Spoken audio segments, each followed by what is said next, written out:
Gold, trusted gold buyers. మీరు తాకట్టు పెట్టిన బంగారాన్ని విడిపించి ఈ రోజు ఉన్న మార్కెట్ ధరకు కొనబడను.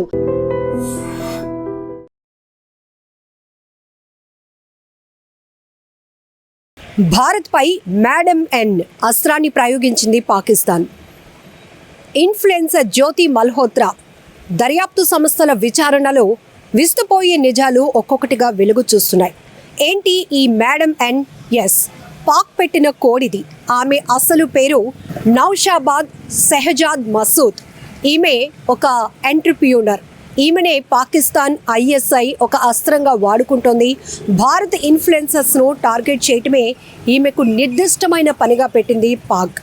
ఇక ఈమె అసలు కోణాలు, అసలు మూలాల్లోనికి వెళ్తే గనుక ఇప్పటి వరకు మన భారత ఇన్ఫ్లుయెన్సర్లు ఎవరైతే యూట్యూబర్స్ వీడియోల పేరిట పాకిస్తాన్లోనికి వెళ్ళి అక్కడ వీడియోలు చేసిన వాళ్ళని పాక్ ఆర్మీకి పరిచయం చేయటం, వాళ్ళతో ర్యాపో మెయింటైన్ చేయటం, మన దేశానికి సంబంధించినటువంటి గోప్యత కలిగినటువంటి సమాచారాన్ని సేకరించడమే ఈ మేడం ఎన్ పని. అందుకనే ఇది ఒక కోడ్ లాంగ్వేజ్లో మేడం ఎన్ అని పెట్టినట్టు కూడా తెలుస్తోంది. ఇప్పటికే దర్యాప్తు సంస్థలు ఇన్వెస్టిగేషన్లో కీలకమైనటువంటి అంశాలు వెలుగు చూస్తున్నాయి. విస్తుపోయే వాస్తవాలు బయటపడుతున్నాయి. ఇలా జ్యోతి మల్హోత్రాతో పాటు ఇప్పటి వరకు 500 మంది ఇన్ఫ్లుయెన్సర్స్ను స్లీపర్ సెల్స్గా తయారు చేసినటువంటి క్రెడిట్ ఈ మేడం ఎన్ది. సో ఈమెనే ఒక అస్త్రంగా చేసుకొని భారత్లో ఒక స్లీపర్ సెల్స్ ఎవరైతే మన దేశంలో ఉంటూ, మన దేశంలో పనిచేస్తూ, మన దేశంలో ఇక్కడ బ్రతుకుతున్నటువంటి వారిని పాకిస్తాన్ టార్గెట్గా పెట్టుకుంది ఈమె ద్వారా. సో ఈమె పాకిస్తాన్ ఆర్మీ నుంచి కొంత అమౌంట్ పంపించడమే కాదు, ఇక్కడున్నటువంటి సమాచారాన్ని మన ఇండియన్ ఇన్ఫ్లుయెన్సర్స్ ద్వారా కూడా తెలుసుకునే ప్రయత్నం చేసింది. అంతేకాదు ఇక్కడ మన వాళ్ళు ఇన్ఫ్లుయెన్సర్స్ ఎవరైనా పాకిస్తాన్కి వెళ్తే కూడా వాళ్ళకి పూర్తి హెల్ప్ కూడా చేస్తూ ఉంటుంది ఈ షెహజాద్ మసూద్. సో ఈమె గురించి తెలిసినప్పుడు కూడా షాక్ అయింది ఎన్ఐఏ.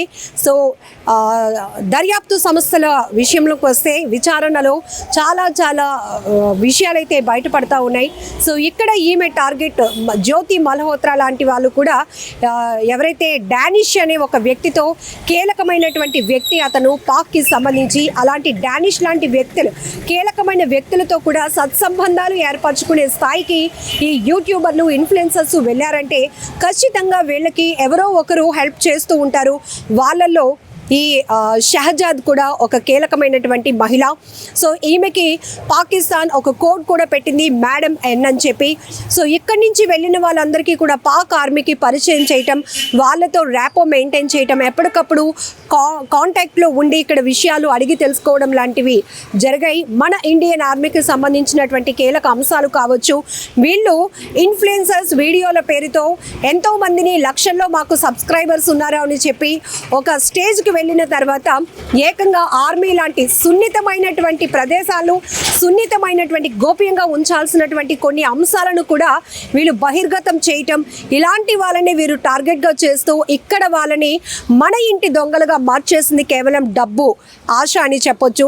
ఎందుకంటే పాకిస్తాన్ నుంచి వస్తున్నటువంటి డబ్బుకు కక్కుర్తిపడి ఇక్కడ ఉంటున్న వాళ్ళు మన ఇంటి దొంగలుగా మారి మనకి సంబంధించినటువంటి సమాచారాన్ని పాకిస్తానీలకు చేర్చడం జరుగుతోంది.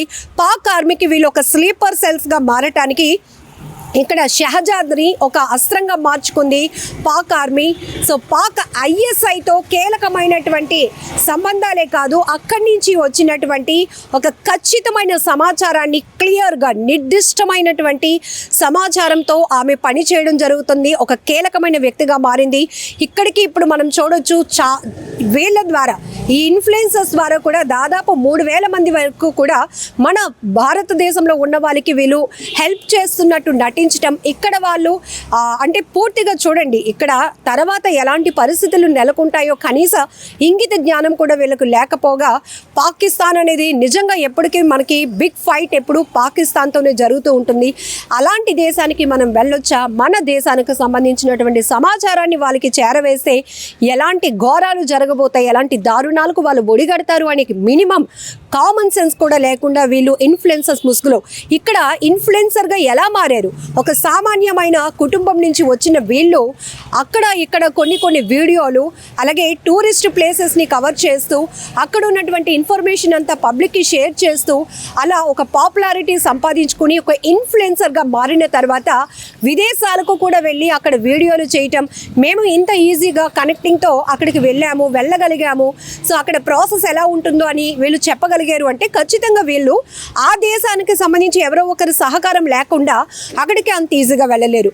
ఇంకా పాక్ బార్డర్ ఏదైతే 0 లైన్ ఉంటుందో అక్కడికి వెళ్ళటమే చాలా కష్టం. అంటే మన తెలుగు వాళ్ళు అక్కడికి వెళ్ళి అక్కడ వీడియోలు కూడా చేయటానికి సాహసించారు అంటే వాళ్ళకి అంతగా రెడ్ కార్పెట్ పరచడానికి వెనకాతల ఏదో కుట్ర ఉంటుందని ఆలోచన కూడా వీళ్ళు చేయాలి. కానీ ఇక్కడ ఈ మేడం అండ్ కోడ్ ఏదైతే ఉందో పాక్ ISI కనుసన్నల్లో నడుస్తున్నటువంటి ఈమె కీలకంగా మారింది. మన దేశానికి సంబంధించినటువంటి ఇన్ఫ్లుయెన్సర్స్ని తన గుప్పిట్లో పెట్టుకుంది. కేవలం డబ్బు ఆశ చూపించి పాక్ ఆర్మీతో సత్సంబంధాలను ఏర్పరిచి మన దేశానికి వెన్నుపోటు పొడవటానికి వీళ్ళు కారణమయ్యారు. ఇందులో ఎలాంటి గూఢాచారులుగా వీళ్ళు మారటానికి కూడా ప్రధానమైన కారణం ఈ మేడం ఎన్గా తెలుస్తోంది.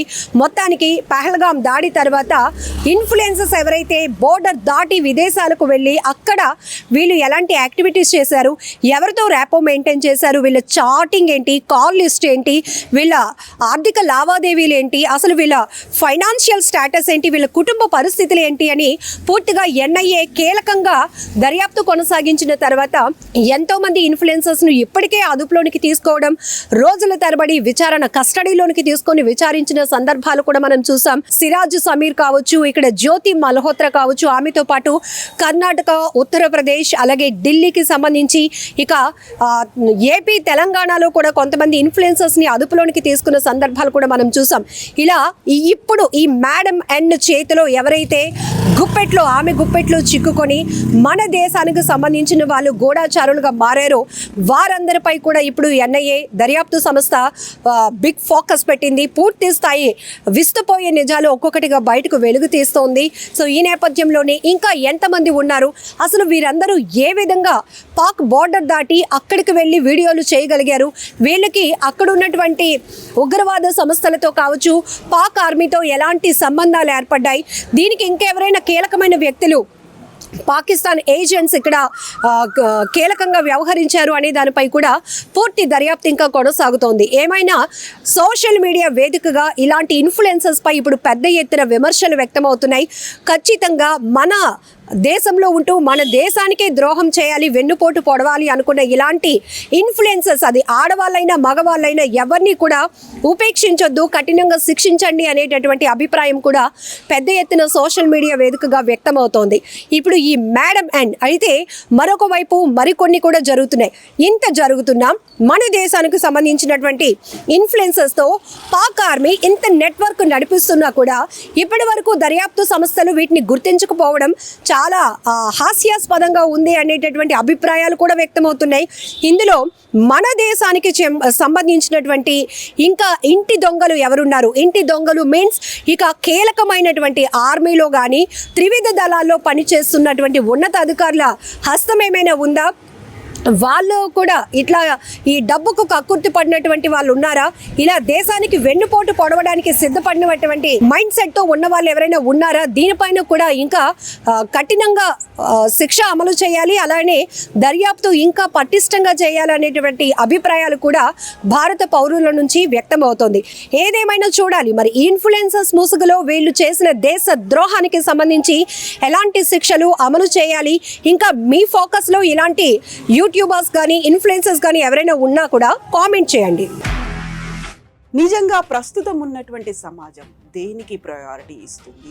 ఆర్థిక సంబంధాల చుట్టూ మాత్రమే తిరుగుతుంది. మళ్ళీ ఎన్నికలంగానే చాలా విరక్తి కలుగుతాం. మంచి అనిపిస్తుంది కదా, లేడీస్ కూడా ఛాలెంజింగ్ జాబ్స్ చేసినప్పుడు చాలా బాగుంటది. ట్రాఫిక్ అసిస్టెంట్స్ గా నియమించిన ట్రాన్స్జెండర్స్ అందరితో సాల్యూట్ చేయించుకుంటున్నారు. ఫుడ్ డెలివరీ ఇవ్వటానికి వెళ్ళినటువంటి డెలివరీ బాయ్ అనిల్ పై కళ్ళ ముందు పెళ్ళండి